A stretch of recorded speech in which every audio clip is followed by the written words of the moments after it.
les 3 états de la matière principaux et 2 autres que vous connaissez pas. Le premier état de la matière est liquide, le plus connu. Par exemple, l'eau qu'on boit, de l'huile, bref, tout ce qui est fluide ou liquide, dont le nom liquide.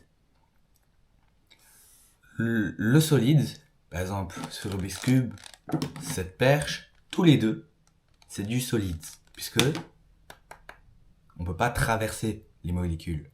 Les molécules sont plus condensées que dans le liquide. Et enfin, il y a le gazeux. Le gazeux, c'est ce qui nous entoure constamment. Même dans l'espace, il y a du gaz. Par exemple, l'hydrogène, c'est du gaz. Dans les cuisinières aussi, il y a du gaz. Par exemple, pour faire le feu, ils utilisent du gaz. Tout ça, c'est des gaz.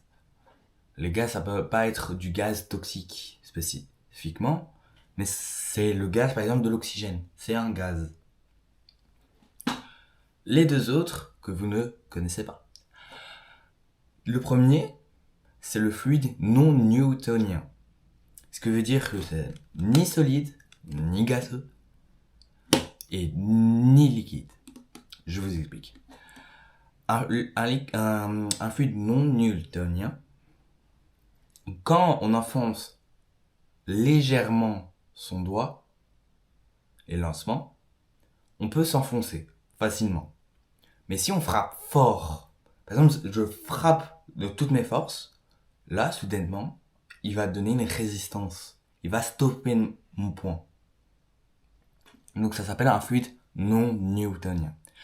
Et le dernier état de la matière que vous ne connaissez pas, c'est le plasma. Le plasma qu'on retrouve dans les étoiles.